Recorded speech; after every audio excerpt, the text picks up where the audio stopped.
carbohydrates and store them as glycogen. Because carbs, I feel, has a very bad sort of conception around it, isn't it? It's like, carbs are bad, carbs make you fat. Yeah, carbs have been made to be the false evil in a lot of cases. But what is really important is if you pay attention to your meal timing with your carbohydrates and the quantities you're having and the different types of carbohydrates that you have, you can get a lot from them, and you won't put on fat. That's the thing, because there's so many different types of carbohydrates, and like, for example, I'm sure we've all had that moment where, you know, you have like a ton of pasta at lunchtime, all you want to do is just have a nap, like straight afterwards, yummy, you get that sleepy. So again, that's what you're experiencing there is our insulin spike, your blood's flooding to your small intestine to absorb those glucose molecules, and that's making you feel very sleepy.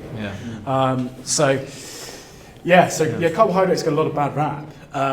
Poor bastards. Poor bastards. Carbohydrates are fantastic, and they can enable you to excel, perform, both mentally and physically. Your brain uses between 80 to 90% of the glucose you're going to consume.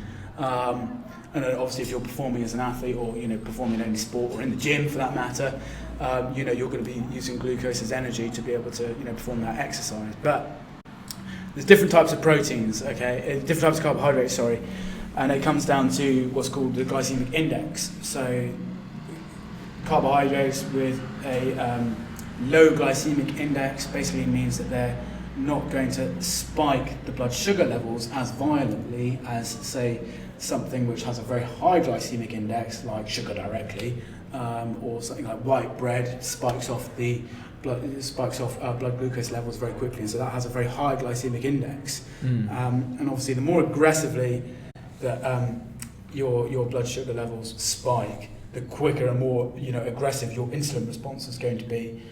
And that causes the sleepiness and everything. And that can cause the sleepiness.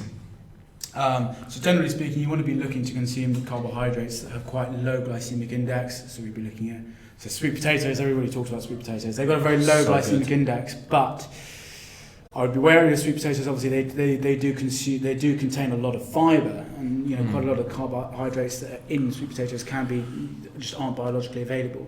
But sweet potatoes are very good if you're dieting, for example, and make you feel fuller for longer, and they're not going to spike your blood sugar levels as aggressively. Oats are another classic example. Again, they don't spike your blood sugar levels quite so violently. Would you say like brown pasta, brown rice, like alternatively from white bread? Yeah, because as well, like that's another good point. Like a lot of people, I think it's like complex carbs. You've got to have your brown rice, your brown pasta. You don't want white rice, especially after a workout. You get fat. But that's not that's a big one. Yeah, so with regards to so with brown rice, brown pasta, brown bread, there's not really that much of a difference between those items and the white versions.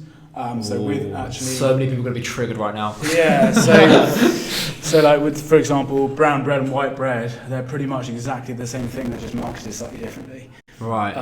Goddamn marketing. I was going to say, now, whole grain bread is a different thing altogether. Now, whole grain bread actually contains a lot of micronutrients from the rusk of the grains, a lot of B vitamins you can be able to get from those. So that's slightly different. It's going to have a higher fibre content as well. So there are a few things that you can do to help reduce the glycemic index of high glycemic index foods. So the first one you can do is include fibre within that meal. So say, for example, you could have a white rice meal with an addition of a salad. Vegetables being higher in fibre, that's going to slow the digestion down of the rice, and that's going to decrease the glycemic index of that carbohydrate. The other thing that you can do is add fats into that meal, and fats, similarly, again, will reduce the glycemic index of that food. So, say, for example, you have a bowl of porridge, and you put some peanut butter in it. Obviously, not 100 grams of peanut butter. Not 100 grams is far too much, but just a little bit. Or you have rice with an avocado, and that is going to basically makes the carbohydrates a more complicated molecule for the body to digest. Okay, and so that's going to help to decrease the glycemic index. Immediately after you've trained having high glycemic index carbs, and it is debated, but it essentially, because your body's in such an insulin sensitive state, it's not really going to make a massive difference whether you have a high glycemic index carbohydrate or a low glycemic index carbohydrate within that window. So what you want to pay attention to here is, if you have 100 grams of carbohydrates from sweet potato, you're eating quite a lot of sweet potato. if you're going to have 100 grams of carbohydrates from Cocoa Pops, for example, you don't eat nearly so many Cocoa Pops as you would sweet potato in terms of weight. And so what that's going to allow you to do is it's going to allow you to eat more carbohydrates within that glycemic window, and so you're going to be able to replenish more of your glycogen storage.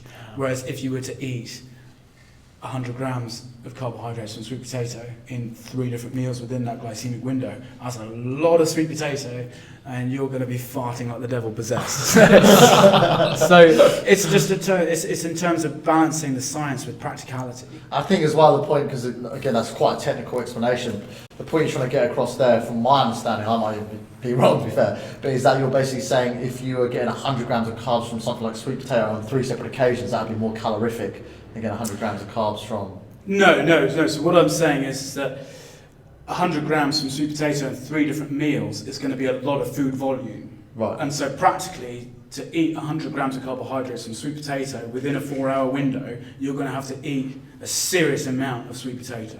We're talking, at least 300-400 grams of sweet potato in That's what I'm saying, yes. Every single meal. So you're going to be really full. Yeah.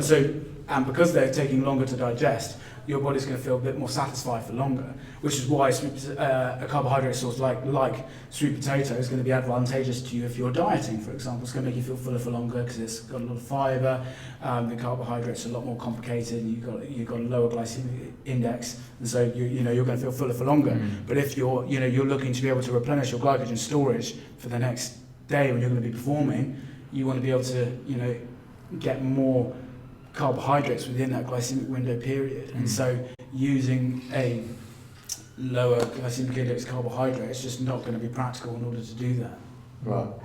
But on the day of performance, it could be advantageous to have a low glycemic index carbohydrate in your other meals throughout the day, where that's going to be nicely dripping in and keeping your blood sugar levels consistent throughout the day and allowing you to perform at an optimal level. So you've got some carbohydrates available when you go into an exercise, as well as the glycogen you already have stored up.